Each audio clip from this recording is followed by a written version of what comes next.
নমস্কার সুপ্রিয় দর্শকবৃন্দ, ফ্রেশ স্টাডি চ্যানেলে আপনাদের জানাই অসংখ্য ধন্যবাদ। অন্নপূর্ণা যোজনার সংশোধিত নতুন ফর্ম নিয়ে সবিস্তারে আলোচনা করার জন্য আপনাদের সামনে নতুন ভিডিও নিয়ে হাজির হয়েছি।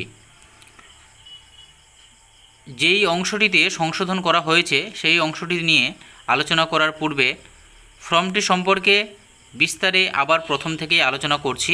তো যে সমস্ত দর্শক আপনারা আছেন, আপনারা ফর্মটি কিভাবে পূরণ করতে হবেন সেই ব্যাপারে আপনারা জানেন না, তো ফর্মটি পূরণ করার বিষয়ে আবার এখানে আলোচনা করছি। আপনারা মনোযোগ সহকারে শুনবেন। আশা করি আপনাদের সমস্ত প্রশ্নের উত্তর আপনারা পেয়ে যাবেন এই ভিডিওর মধ্যে।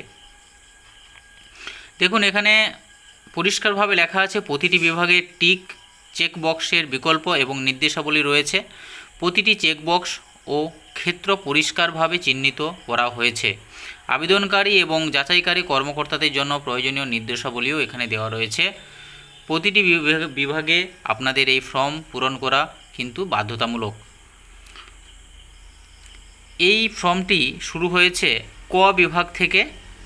তো ক বিভাগে আপনাদের যে কথাটি লেখা আছে পারিবারিক পরিচয়, পারিবারিক পরিচয়ের যেটি অংশ আছে সেটি 1 নম্বরে আছে পরিবারের প্রধানের নাম। পরিবারের প্রধানের পুরো নাম লিখতে হবে। পরিবারের প্রধান বলতে এখানে বোঝানো হয়েছে যে আপনাদের ফ্যামিলিতে ধরুন 3 জন অথবা 4 জন সদস্য আছে। এই 4 জন সদস্যর মধ্যে হতে পারে 2 জন ছেলে মেয়ে এবং মাতা পিতা। তাহলে ওই পরিবারের যদি মাতা পিতার মধ্যে যেই মহিলা আবেদন করছেন অন্নপূর্ণা যোজনার জন্য, উনি যদি উনার স্বামীর সাথে উনি সংসার করে থাকেন, তাহলে কিন্তু ওনার স্বামী কিন্তু পরিবারের প্রধান হয়ে দাঁড়াবে। এখানে পরিবারের প্রধান হিসাবে ওনার স্বামীর নাম লিখতে হবে এবং আধার কার্ডে যেভাবে নাম লেখা আছে সেই একইভাবে নামটি কিন্তু এখানে লিখতে হবে। আবার অনেক ক্ষেত্রে দেখা যায় যে ধরুন কোনো ফ্যামিলিতে 5 জন সদস্য আছে, কিন্তু সেখানে 4 জন তার সন্তান আছে আর তার স্বামী নেই। কোনো মহিলা উনি সেই পরিবারের প্রধান হতে পারেন, কারণ ওই পরিবারের প্রধান কিন্তু তখনই ওই মহিলা হবেন যখন ওনার স্বামী থাকবেন না, বা স্বামীর যে অংশটিতে উনি পুরো ফ্যামিলির দায়িত্ব ওনার উপরে আছে, তাই কিন্তু উনি পুরো পরিবারের হেড হতে পারবেন। অতএব উনি যদি আবেদনকারীও হন তাহলে উনি আবেদনকারী তার সাথে সাথে পরিবারের প্রধান হিসেবে চিহ্নিত হবেন। দেখুন, এরপরে 2 নম্বরে লেখা আছে জন্ম তারিখ। এই জন্ম তারিখটি যিনি পরিবারের প্রধান সেটি আবেদনকারীও হতে পারে অথবা বিকল্প কেউ হতে পারে। ওনার জন্ম তারিখ যেরকম আধার কার্ডে লেখা আছে দিন মাস বছর সেইভাবেই এখানে লিখবেন। 3 নম্বরে বলা হয়েছে পরিবারের প্রধানের লিঙ্গ, উনি পুরুষ অথবা মহিলা, এটি লিখবেন। 4 নম্বরে বলা হয়েছে পরিবারের প্রধানের আধার নম্বর। পরিবারের প্রধানের আধার নম্বরের কথা এখানে লেখার কথা বলা হয়েছে। তো যিনার নাম উপরে লেখা হয়েছে পরিবারের প্রধান, ওনার আধার নম্বর এখানে লিখবেন। ওনার 5 নম্বরে বলা হয়েছে রেশন কার্ডের পারিবারিক আইডি, অর্থাৎ ওনার রেশন কার্ডের যে আইডি নম্বর আছে সেইটি এখানে লিখে দেবেন। 6 নম্বরে বলা হয়েছে পরিবারের সদস্য সংখ্যা। ধরুন ওই পরিবারের সন্তান পিতামাতা সবাইকে নিয়ে যে টোটাল সদস্য আছে সেই সদস্য সংখ্যা কত সেটি এখানে সংখ্যায় লিখবেন। 7 নম্বরে বলা হয়েছে ঠিকানা। বর্তমানে আপনি যেই ঠিকানায় বসবাস করছেন সেই ঠিকানা এখানে লিখবেন, অথবা আপনার স্থায়ী ঠিকানা যেখানে আপনার ডকুমেন্টস আছে সেই ঠিকানা এখানে আপনারা লিখবেন। 8 নম্বরে বলা হয়েছে যোগাযোগের নম্বর দেওয়ার কথা বলা হয়েছে। যোগাযোগের নম্বর আপনারা সেই নম্বরটি দেবেন যেই নম্বরটি আপনাদের আধার কার্ডের সাথে যুক্ত করা আছে এবং সচল আছে, অর্থাৎ চালু আছে। 9 নম্বরে বলা হয়েছে নাম, জন্ম তারিখ, লিঙ্গ পরিবারের প্রধানের সঙ্গে সম্পর্ক, আধার নম্বর পরিবারের সকল সদস্যের।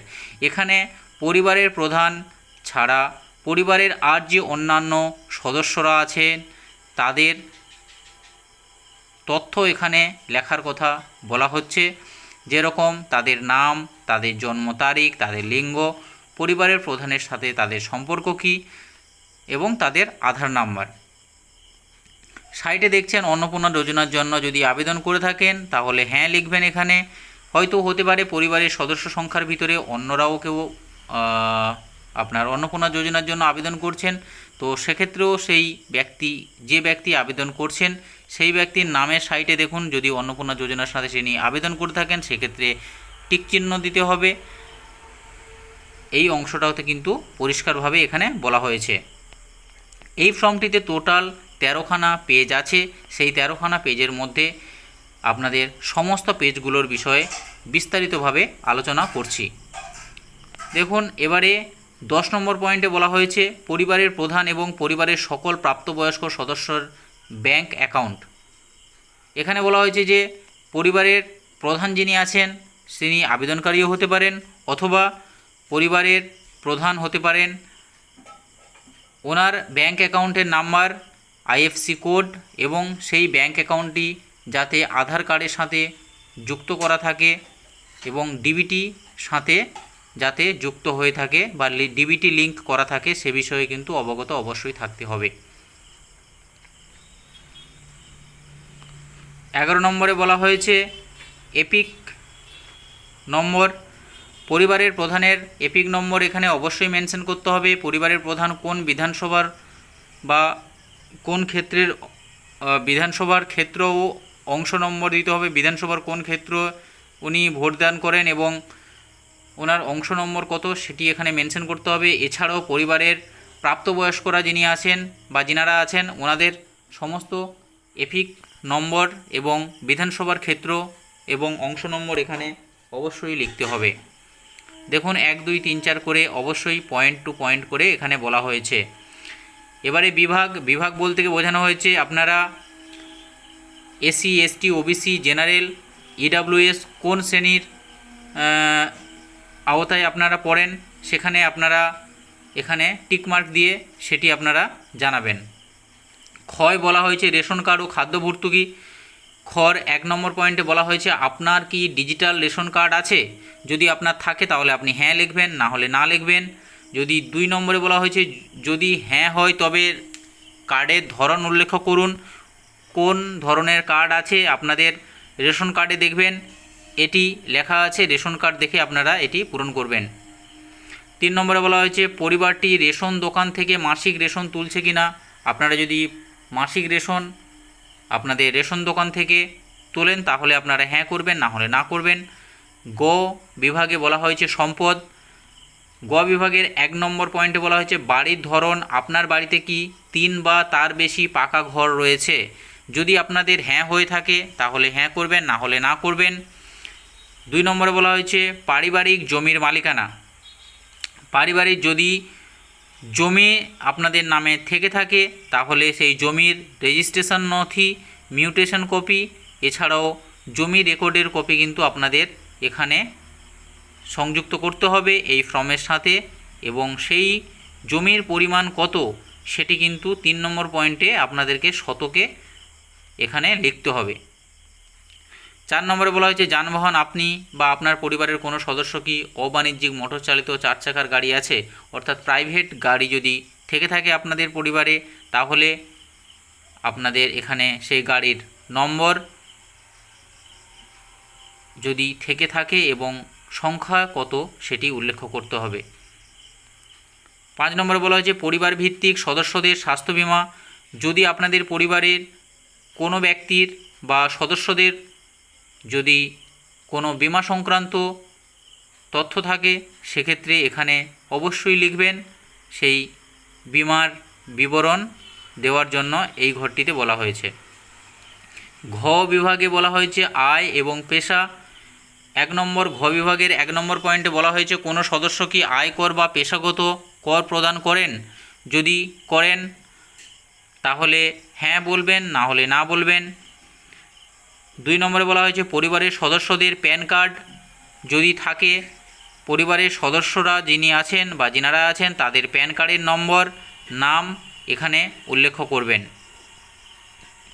3 নম্বরে বলা হয়েছে কর্মসংস্থানের ধরন, পরিবারের প্রধান যিনি আছেন উনি কোন কাজের সাথে যুক্ত বা কর্মর সাথে যুক্ত বা কোন কর্ম করে উনি রুজিরুটি জোগাড় করেন বা রুজিরুটির জন্য উনি কোন কাজের সাথে বা পেশার সাথে যুক্ত, এখানে কিন্তু সেই অংশটিতে টিকমার্ক দিতে হবে। বা সদস্যরাও যারা আছেন ওনারাও কোন পেশার সাথে যুক্ত, এখানে সেটিও টিকমার্ক দিয়ে অবশ্যই ফর্মটিকে অবগত করতে হবে।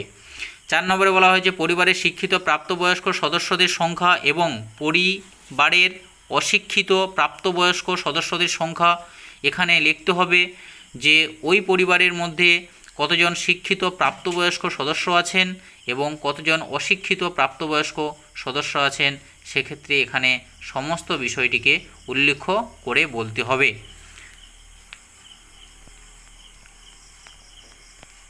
এবারে আপনাদের 5 নম্বর পয়েন্টে বলা হয়েছে কোনো সদস্য কি কোনো সাংবিধানিক পদ অর্থাৎ মন্ত্রী, সংসদ, বিধায়ক, পৌরস্থানীয় সংস্থা এবং পঞ্চায়েত সংস্থার প্রাক্তন বর্তমান ধারক আছেন। যদি থেকে থাকেন তাহলে হ্যাঁ বলবেন, না হলে না বলবেন। যদি আপনাদের পরিবারের মধ্যে বা ফর্মটি যিনি পূরণ করছেন আপনার পরিবারের মধ্যে যদি কেউ এ ধরনের থেকে থাকে তাহলে ওনার কোন পদে আছেন উনি এবং ওনার সদস্য নম্বর কত, সেখানে এই জিনিসটা কিন্তু লিখতে হবে। 6 নম্বর পয়েন্টে বলা হয়েছে কোনো সদস্য কি সরকারি পেনশনভোগী। যদি সরকারি পেনশনভোগী কোনো সদস্য হয়ে থাকেন তাহলে যিনি সরকারি পেনশনভোগী ওনার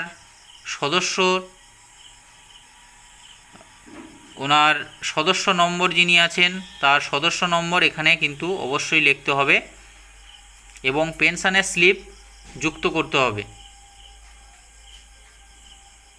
7 নম্বরে বলা হয়েছে কোনো সদস্য জিএসটি অধীনে নিবন্ধিত আছেন কিনা। জিএসটি বেশিরভাগ ক্ষেত্রে দেখা যায় যেনারা ব্যবসার সাথে যুক্ত থাকেন ওনারা কিন্তু জিএসটি প্রদান করে থাকেন। জিএসটি গুড সার্ভিস ট্যাক্স যার পুরো নাম। তাই যদি আপনাদের মধ্যে কেউ জিএসটি প্রদান করে থাকেন তাহলে এখানে হ্যাঁ করবেন, না হলে না করবেন। 8 নম্বর বলা হয়েছে পরিবারের মোট বার্ষিক আয়। আপনাদের পরিবারের বার্ষিক আয় যেটা আছে সেটা এখানে লিখবেন ও অন্যান্য পরিচয় নথি। এই ঘরটিতে বলা হয়েছে 1 নম্বরে সিএএ আবেদনের বর্তমান অবস্থা যদি থাকে, যদি কোনো ব্যক্তিরা এরকম থেকে থাকেন যে সিএএতে আপনারা আবেদন করেছেন তো আপনাদের সেই অবস্থান কি আছে সেই বিষয়ে এখানে কিন্তু আপনাদেরকে অবগত করতে হবে এই ফর্মে। এরপরে বলা হয়েছে 2 নম্বরে অন্যান্য কিষাণ ক্রেডিট কার্ড, এআরডি, শিল্পী ক্রেডিট কার্ড, শিক্ষার্থী মৎস্যজীবী ক্রেডিট কার্ড, এছাড়াও অন্যান্য যদি কোনো ধরনের ক্রেডিট কার্ড আপনাদের কাছে থেকে থাকে তাহলে সেই কার্ডের সংখ্যা, কার্ড কত তারিখে ইস্যু করা হয়েছে, প্রদানকারী কর্তৃপক্ষ কে ছিল, সেই সমস্ত বিবরণ এখানে আপনাদের লিখতে হবে। 3 নম্বরে বলা হয়েছে যদি এসআইআরে 2026-এ নাম বাদ পড়ে থাকে তবে মামলাটি ট্রাইব্যুনালে বিচারাধীন কিনা। যে ব্যক্তি বা যিনি এই ফর্মটি আবেদন করছেন উনি যদি 2026 সালে এসআইআরে নাম বাদ চলে যায় উনার এবং উনি ট্রাইব্যুনালে আবেদন করে থাকেন, সেক্ষেত্রে ট্রাইব্যুনালে বিচারাধীন যে বিষয়টি আছে সেই বিষয়টির কোন পরিস্থিতিতে আছে সেটি এখানে আপনাকে অবশ্যই লিখতে হবে। এছাড়াও পরিবারের সদস্যদের মধ্যেও যদি কোনো ধরনের ব্যক্তি থেকে থাকেন যাদের ট্রাইব্যুনালে নাম বিচারাধীন আছে এসআইআরে নাম বাদ পড়ে যাওয়ার জন্য, তো সেটিও এখানে কিন্তু মেনশন করতে হবে অবশ্যই। 4 দাগে বলা হয়েছে সামাজিক মর্যাদা এবং নির্ভরশীল ব্যক্তিগণ। এখানে 1 নম্বর পয়েন্টে বলা হয়েছে বিদ্যালয়ে অধ্যয়নরত পরিবারের সকল শিশুর বিবরণ। শিশুর নাম, শিশুর শ্রেণী, বিদ্যালয়ের নাম, বিদ্যালয়ের ধরন, উনি সরকারি বিদ্যালয়ে পড়েন কি বেসরকারি কি মাদ্রাসা, এই সমস্ত তথ্য এখানে কিন্তু অবশ্যই উল্লেখিত করতে হবে। এবার দেখুন, এই 2 নম্বরে বলা হয়েছে যে শিশুদের টিকাকরণের বর্তমান অবস্থা। যদি যিনি আবেদন করছেন ওনার যদি কোনো ধরনের শিশু সদস্য হয়ে থাকেন তাহলে সেক্ষেত্রে সেই শিশুদের টিকাকরণের বিষয় কিন্তু এখানে বিস্তারিতভাবে লিখতে হবে। টিকাকরণ শুরু হয়েছে কিনা, সম্পূর্ণ হয়েছে কিনা, টিকাকরণ করা হয়েছে কিনা, এই সমস্ত তথ্য কিন্তু এখানে দিতে হবে। আবার টিকাকরণের শেষ দিন কী ছিল, টিকা নেওয়ার তারিখ কী ছিল, এই সমস্ত তথ্য কিন্তু এখানে অবশ্যই লিখতে হবে। 6তে বলা হয়েছে সরকারি প্রকল্পের আওতায় সুবিধা। সরকারি প্রকল্পে যদি আপনারা কোনো ধরনের সুবিধা পেয়ে থাকেন তার তথ্য এখানে আপনাদেরকে দিতে হবে। তো যেই বিষয়টা নিয়ে আপনাদের এই ভিডিওটি বানানো সেই বিষয়টি হলো এই 6 বিভাগে কিন্তু পরিবর্তন করা হয়েছে কিছু জিনিস, যেটি আগের ফর্মে একটু আলাদা বা অন্য ধরনের ছিল, তাই এই নতুন সংস্করণ ফর্মটিতে একটু আলাদাভাবে করা হয়েছে। তো এই পয়েন্টে অর্থাৎ 6-এর দাগটিতে আপনারা ভালো করে কিন্তু পড়বেন বিষয়গুলি এবং তারপরে আপনারা পূরণ করবেন। দেখুন 6 দাগে প্রথমে অর্থাৎ 1 নম্বর পয়েন্টে বলা হয়েছে আপনি কি কোনো সরকারি প্রকল্পের সুবিধা ডিবিটির মাধ্যমে পাচ্ছেন, অর্থাৎ ডাইরেক্ট ব্যাংক ট্রান্সফার, এর মাধ্যমে কি আপনি বর্তমানে কোনো ধরনের সরকারি প্রকল্পের সুবিধা আপনি পাচ্ছেন? যদি পেয়ে থাকেন তাহলে হ্যাঁ লিখবেন, না হলে না লিখবেন এবং প্রকল্পের নাম আপনাকে উল্লেখ করতে হবে। এবং যদি আপনি মনে করেন যে প্রকল্প থেকে আপনি বেরিয়ে যেতে চান সেক্ষেত্রে সাইডে দেখুন এখানে বক্স রাখা আছে, প্রত্যাহার করতে চাইলে আপনি টিকমার্ক দেবেন, প্রকল্পের নাম লিখবেন, প্রকল্পের সিরিয়াল নাম্বার দেওয়া আছে।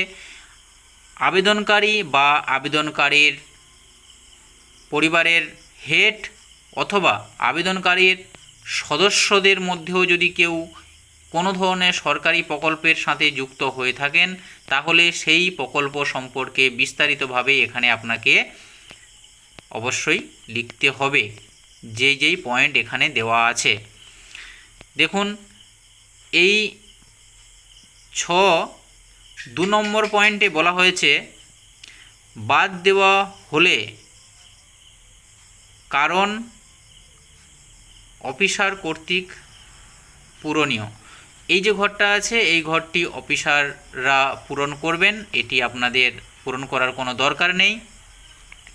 বর্গিজোর দাগে ঘোষণা ও সম্মতি দেওয়া হয়েছে, এখানে একটা ঘোষণা দেওয়া হয়েছে, সেই ঘোষণাটি ভালো করে পড়বেন, তারপরে আপনারা টিকমার্ক দেবেন। তারপরে আপনারা দেখুন নিচে বলা হয়েছে বিভাগ, ক্ষেত্র, বিকল্প ইনপুট, নির্দেশনা, এখানে আপনাদের স্বাক্ষর করতে হবে এবং এখানে বিভাগ এবং ক্ষেত্রতে ভালো করে নিচের অপশানটি ভালো করে পড়ে নেবেন।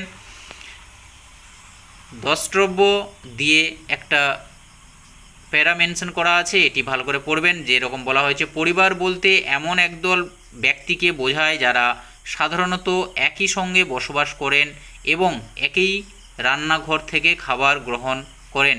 তো এই বিষয়ে অনেকের কনফিউশন থাকতে পারে যে পরিবার বলতে কাকে বোঝানো হচ্ছে, পরিবারে তো অনেক সদস্য আছে, কিন্তু এখানে এক কথায় এটাই বলা হয়েছে যে বর্তমানে, অর্থাৎ এটা বর্তমানে আপনারা একই রান্নাঘর থেকে যারা খাবার গ্রহণ করছেন বা সবাই একসাথে মিলেমিশে আছেন, তো সেই ধরনের কিন্তু অবস্থানটিকে এখানে পরিবার হিসেবে গণ্য করা হয়েছে বা বলা হয়েছে।